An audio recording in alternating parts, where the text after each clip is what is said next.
दोस्तों आज ऐसी चीजें लाया हूं ना जिससे आपका दिल बहुत ज्यादा खुश हो जाएगा। अगर आप लोगों का रिस्पांस इस पे नेक्स्ट लेवल का मिला तो गाइस ये सीरीज कंटिन्यू जारी रहेगी। तो आज कमेंट सेक्शन आपका जितना प्यार बरसा सकते हो गाइस उतना प्यार बरसा दो। इस वीडियो का टारगेट लाइक मैं 2000 रखता हूं। मुझे लगता है अब तो आपको पूरा करना चाहिए गाइस। एग्जाम बहुत नजदीक है और एग्जाम बहुत नजदीक होने के कारण गाइस आपको कुछ ऐसी चीजें चाहिए जिससे गाइस आपका सिलेबस बहुत कम टाइम में फटाफट कंप्लीट हो जाए। इसीलिए तो आपके प्रदीप सर ने थर्मोमेट्री एंड फाइबर ऑप्टिक्स के अंदर जो एक चैप्टर है थर्मोमेट्री, उसके अंदर हीट का जो सेक्शन है उसको मैं वन शॉट में कंप्लीट करवाने वाला हूं गाइस, जिससे गाइस थर्मोमेट्री वाला पूरा का पूरा पार्ट आपका बहुत अच्छी तरीके से खत्म हो जाए, वो भी कम टाइम के अंदर, और फटाक से आप रिवाइज कर पाओ और उससे रिलेटेड कैसी भी चीजें है अपने हर स्टूडेंट बहुत अच्छी तरीके से कर लेगा।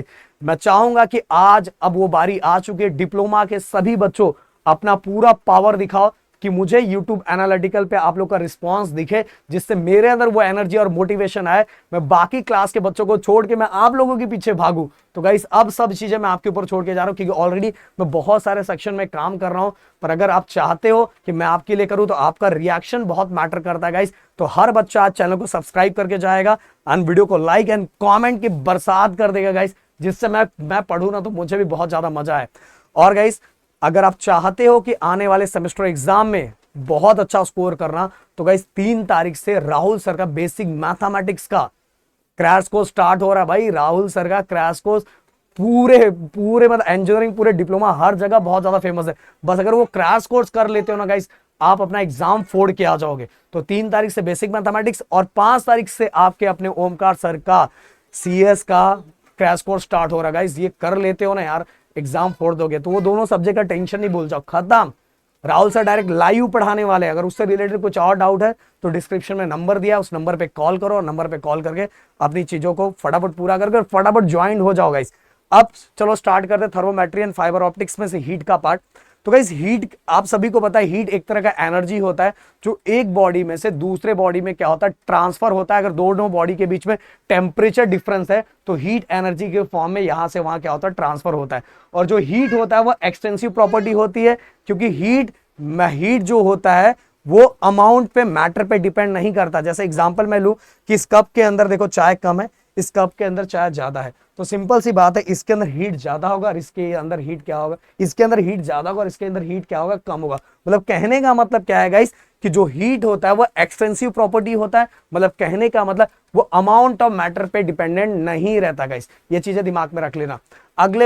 अगला चीज किलो कैलोरी और एब्सोल्यूट जीरो टेम्परेचर। और किलो कैलोरी क्या होता है गाइस 1 kg वाटर के टेम्परेचर को 1 डिग्री सेल्सियस बढ़ाने के लिए जितना हीट का रिक्वायरमेंट होता है उसको हम बोलते हैं किलो कैलोरी। नाम से पता चल रहा है 1 kg 1 डिग्री सेल्सियस, तो जितने हीट की जरूरत है उसको बोलेंगे किलो कैलोरी।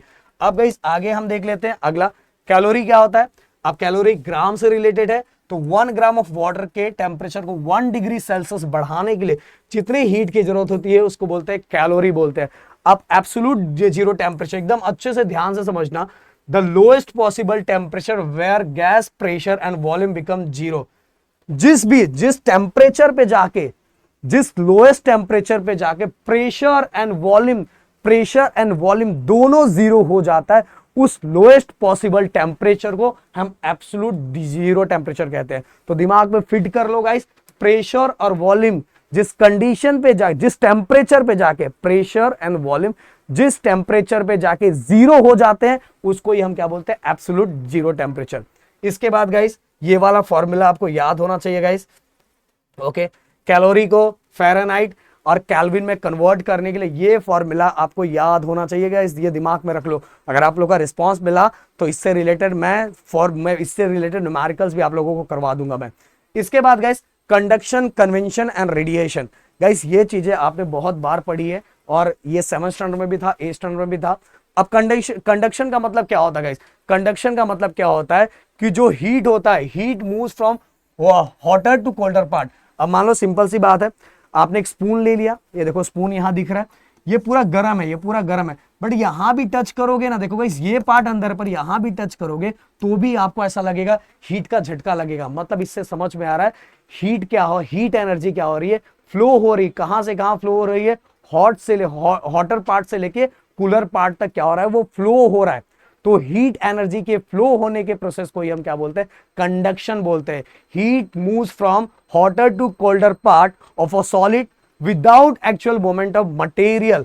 मटेरियल को हमने ऐसे ही रखा है, ओके, एनर्जी फ्लो हो रहा है गाइस, ये नहीं कि इसके अंदर का पार्टिकल, मान लो ये स्पून है, ये हमारा स्पून है, जैसे एग्जांपल ये हमारा स्पून है, तो इसके अंदर एनर्जी ऐसे ऐसे फ्लो हो रहा है, पार्टिकल फ्लो नहीं हो रहा है। और एनर्जी कहां से कहां फ्लो हो रहा है, हॉटर टू कूलर पार्ट, और यही हम इसको क्या बोलते हैं, कंडक्शन। और कन्वेंशन का मतलब गाइस बहुत सिंपल है, आपने देखा है कि आप घर में जब वाटर को बॉईल करते हो, जब भी वाटर को बॉईल करते हो, तो आपका फोकस होगा कि पहले जो हीट वाला जो नीचे वाला पार्ट है, नीचे वाला पार्ट है, ये सबसे पहले ये गर्म होता है, ये गर्म होके ये हल्का हो जाता है, और ये हल्का होके ऊपर चला जाता है, फिर हैवियर पार्ट नीचे आ जाता है, फिर से वो गर्म हो जाता है, गर्म होके फिर से वो ऊपर चला जाता है, और ये प्रोसेस कंटिन्यू इस तरह से ऐसे ऐसे चलता रहता है। ओके, गर्म हुआ, गर्म होके हल्का हो गया, फिर से ऊपर चला गया, तो जो हैवियर पार्ट है वो नीचे आ गया, फिर से वो गर्म हो गया, फिर से वो हल्का होकर ऊपर चला गया, और इस तरह से कंटिन्यू पूरा का पूरा लिक्विड क्या हो जाता है, हमारा बॉईल हो जाता है। तो हीट ट्रांसफर इन अ फ्लूइड, फ्लूइड का मतलब होता है लिक्विड और gases, through actual movement of particle. Okay, इसके अंदर पार्टिकल का मूवमेंट होता है। आपने देखा कंडक्शन के अंदर पार्टिकल का मूवमेंट नहीं होता, उसके अंदर एनर्जी मूव करती है, पर कन्वेंशन के अंदर पार्टिकल का मूवमेंट होता है, जिसके कारण पूरे के पूरा का पूरा जो भी हमारा मतलब वाटर है, पूरा का पूरा वाटर क्या हो जाता है, बॉईल हो जाता है। बट इसके अंदर क्या डिफरेंस है, इसके अंदर पार्टिकल का मूवमेंट होता है गाइस। इसके बाद रेडिएशन की अगर मैं बात करूं, तो रेडिएशन में क्या फर्क है, जैसे अभी सन का रे ऊपर से नीचे तक आता है, तो heat transfer in the form of wave. अगर हीट ट्रांसफर हो रहा है किस फॉर्म में, वेव के फॉर्म में ट्रांसफर हो रहा है, और वहां किसी भी मीडियम का रिक्वायरमेंट नहीं है, किसी भी मीडियम का रिक्वायरमेंट नहीं है, तो ऐसे प्रोसेस को हम रेडिएशन कहते हैं। ओके, अब देखो मुझे थोड़ी सन के इधर मैंने सब पाइप लगा दिया, पाइप मैंने अपने सर पे लगा दी, मुझे सन का हीट चाहिए तो मुझे पाइप लगाना पड़ेगा, ऐसा नहीं। हीट किस फॉर्म में ट्रैवल कर रहा है, वेव के फॉर्म में ट्रैवल कर रहा है, और वहां किसी भी मीडियम की जरूरत नहीं पड़ती। इवन गाइस वैक्यूम में भी ट्रैवल करता है कौन, रेडिएशन। समझ में आ रहा है? तो ये तीन part, conduction, convention, radiation. Conduction के अंदर एनर्जी फ्लो होता है हॉटर टू कूलर, कन्वेंशन के अंदर एनर्जी फ्लो होता है with the particle, and radiation के अंदर हीट ट्रांसफर होता है in the form of wave without any medium. Okay, इसके बाद गाइस हीट फ्लो किस पे डिपेंड करता है, क्रॉस सेक्शनल एरिया पे डिपेंड करता है कि क्रॉस सेक्शनल एरिया कितना बड़ा है। ओके, जैसे सिंपल सी बात है, अगर मैं एक एग्जांपल ले लेता हूं कि ये मान लो ये रॉड ये बड़ा है, ये रॉड छोटा है, अब इसके अंदर से हीट फ्लो हो रहा है, तो ये क्रॉस सेक्शनल एरिया छोटा है, ये क्रॉस सेक्शनल एरिया बड़ा है, ये क्रॉस सेक्शनल एरिया क्या है, बड़ा है। तो सिंपल सी बात है, किसके अंदर ज्यादा हीट फ्लो होगा, किसके अंदर हीट कम फ्लो होगा, ये आप देख के भी मुझे बता सकते हो। इसीलिए बोल रहे हैं कि क्रॉस सेक्शनल एरिया पे भी डिपेंड करता है हीट का फ्लो होना। इसके बाद गए टेम्परेचर डिफरेंस, सही बात है। अब मान लो एक ऑब्जेक्ट ए है, एक ऑब्जेक्ट बी है, इसके अंदर बहुत ज्यादा, ये मान लो इसका टेम्परेचर 90 डिग्री है, इसका टेम्परेचर 90 डिग्री सेल्सियस है, और इसका टेम्परेचर 40 डिग्री सेल्सियस है। तो हीट कहां से कहां फ्लो होगा, हीट यहां से यहां फ्लो होगा। और गाइस जितना ज्यादा टेम्परेचर डिफरेंस उतना ज्यादा हीट फ्लो होगा। ओके, जितना ज्यादा, मान लो यहां 20 कर दो तो हीट और फटाफट फ्लो होगा। तो जितना ज्यादा टेम्परेचर डिफरेंस उतना ज्यादा हीट फ्लो होगा। इसके बाद गाइस अब देखो सिंपल सी बात है, जितना हम डिस्टेंस कम करेंगे, अब मान लो ये हाथ है, इस हाथ से मैं और नजदीक ले, डिस्टेंस मैं कम करूंगा तो हीट ज्यादा लगेगा, सही बात है। डिस्टेंस मैंने कम किया, तो डिस्टेंस मैंने कम किया तो हीट मुझे क्या होगा, ज्यादा फील होगा, सही बात है। इसके नजदीक लाओ तो जो हीट इसमें से निकल रहा है, जो रेडिएशन निकल रहा है, वो आराम से आपको फील होगा। जितना हाथ डिस्टेंस बढ़ाओगे उतना हीट कम लगेगा। तो ये तीन कंडीशन है, इसको आपको याद रखना चाहिए।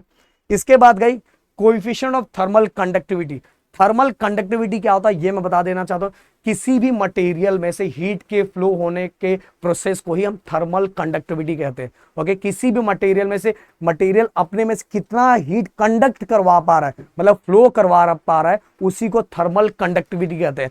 अब कोएफिशिएंट ऑफ थर्मल कंडक्टिविटी क्या होता है, ये वाला कंडीशन अगर आप याद रखोगे तो आपका काम हो जाएगा। Okay, heat is directly proportional to area. Okay, जितना ज्यादा एरिया उतना ज्यादा हीट की जरूरत पड़ेगी।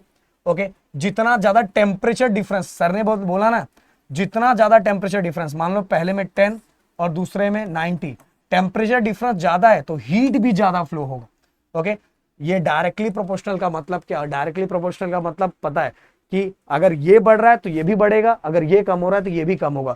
तो टेम्परेचर डिफरेंस जितना ज्यादा उतना ज्यादा हीट फ्लो होगा। ओके, अगर पहले में कर दो 0, दूसरे में 100 कर दो, दोनों को कांटेक्ट मिला दो तो डिफरेंस बहुत ज्यादा है तो ज्यादा हीट फ्लो होगा यहां से यहां। समझ में?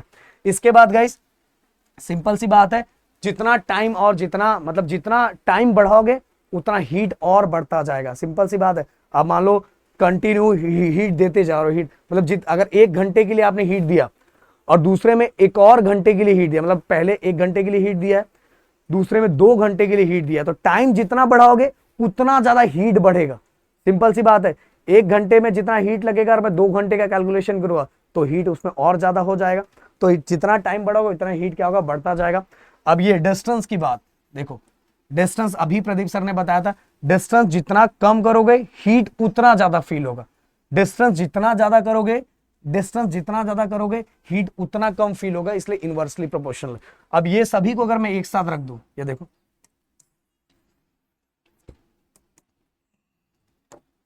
ये सभी को अगर मैं एक साथ रख दूं, ये देखो, डायरेक्टली प्रोपोर्शनल टू एरिया, साथ में जो डायरेक्टली प्रोपोर्शनल है उसको साथ में, ये देखो ये डायरेक्टली प्रोपोर्शनल वाला है, और ये नीचे टी ए, ये देखो डी, ये नीचे, ये देखो ये सभी ऊपर था डायरेक्टली प्रोपोर्शनल से मैंने ऊपर लिख दिया, और ये इनवर्सली प्रोपोर्शनल। जैसे प्रोपोर्शनल के साइन को हटाओगे यहां लगेगा के θ1 माइनस θ2, ये टेम्परेचर डिफरेंस है बिटवीन टू बॉडी। ओके, और ये जो देखो जब भी प्रोपोर्शनल के साइन को हटाते हैं तो 2 चीजें लगती है, इक्वल और कांस्टेंट। और गाइस ये जो कांस्टेंट है, इसी कांस्टेंट को हम क्या कहते हैं पता है? इसी कांस्टेंट को हम बोलते हैं कोएफिशिएंट ऑफ थर्मल कंडक्टिविटी। क्या बोलते हैं? Coefficient of thermal conductivity. और टेम्परेचर ग्रेडियंट किसको कहते हैं? अरे मेरे दोस्त, टेम्परेचर ग्रेडियंट यही है, ये देखो, change in temperature, temperature change होना, दोनों में डिफरेंस है ना, एक बॉडी से दूसरे बॉडी में, तो temperature difference per unit length, ये distance. Okay, temperature difference per unit length of a rod is called temperature gradient. तो ये वाला फॉर्मूला याद रखना, ये वाला फॉर्मूला हमारा क्या होता है? Temperature gradient. ओके, और ये जो के होता है, ये के होता है हमारा कोएफिशिएंट ऑफ थर्मल कंडक्टिविटी। बस चेंज कर दो, फॉर्मूले को चाहिए तो चेंज कर दो, देखो थर्मल कंडक्टिविटी मिल जाएगा, डी को क्यू के साथ मल्टीप्लाई कर दो, और ये बाकी चीजें एक, और ये सभी चीजें डिवाइड में आ जाएगी।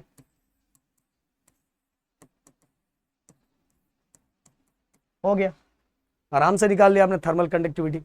इसके बाद guys Boyle's law, Charles law, Gay Lussac law, बस ये याद रहो, gas pressure is inversely proportional to volume, pressure is inversely proportional to volume, और इसके अंदर टेम्परेचर क्या होता है? कांस्टेंट होता है।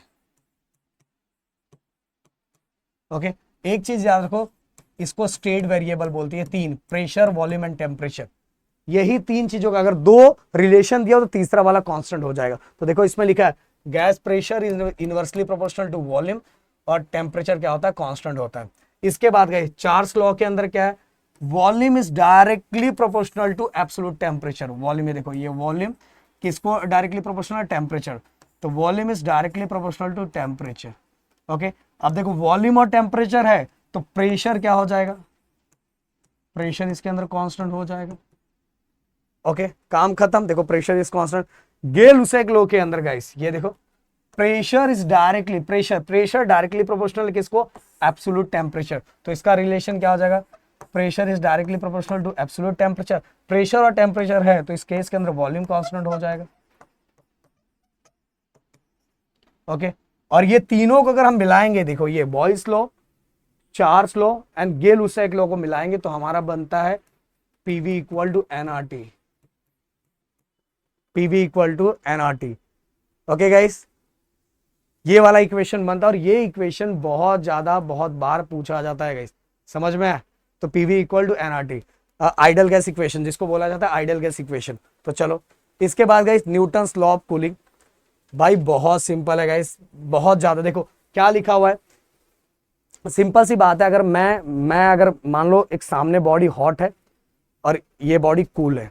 ओके, तो अगर मान लो सामने वाली बॉडी जितनी ज्यादा कूल होगी और ये बॉडी जितनी ज्यादा हॉट होगी, ओके, तो रेट लॉस दोनों बॉडी पे डिपेंड करेगा। मान लो जैसे मैं एग्जांपल ले लेता हूं कि 90 डिग्री और ये 50 डिग्री, एक ये और एक 90 डिग्री और एक 10 डिग्री।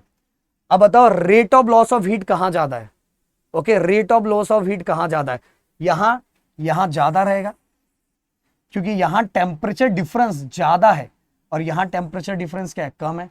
तो rate of loss of heat यहां क्या है? कम है। यहां rate of loss of heat यहां क्या है? ज्यादा है।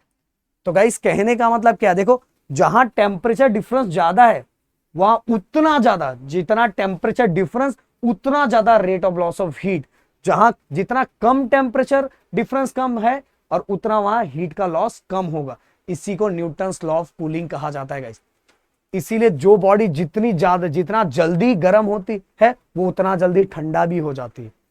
जितना जल्दी गर्म उतना जल्दी वो ठंडा भी हो जाती है। तो देखो क्या लिखा हुआ है, the rate of heat loss of a hot object is proportional to temperature difference between the object. Okay, जो हॉट बॉडी है, हॉट बॉडी का रेट ऑफ लॉस किसको डायरेक्टली प्रोपोर्शनल रहेगा? सामने वाले ऑब्जेक्ट के टेम्परेचर डिफरेंस पे। जितना सामने वाला ऑब्जेक्ट और इस हॉट बॉडी के कंपैरिजन में जितना कम है उतना ज्यादा मेरे बॉडी में से हीट का क्या होगा? लॉस होगा। मान लो वो भी 90% है और ये भी 90% है, तो रेट ऑफ लॉस का 0 होगा ना, क्योंकि दोनों सेम ही है।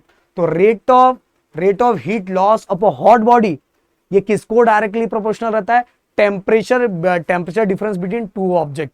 ये दोनों ऑब्जेक्ट, जितना दोनों के बीच में टेम्परेचर डिफरेंस ज्यादा है उतना ज्यादा rate of loss of heat होगा, हीट उतना ज्यादा लॉस होगा। इसी को हम बोलते हैं न्यूटन्स लॉ ऑफ कूलिंग। तो गाइस ये चीजें मैंने बता दी और यहाँ पूरा का पूरा हीट वाला सेक्शन मैंने बहुत कम टाइम में फटाफट बता दिया, जिससे आपको रिवाइज करने के लिए बहुत ज्यादा आसान होगा। तो मिलते हैं नेक्स्ट वीडियो में। Thank you so much guys, जय हिंद एंड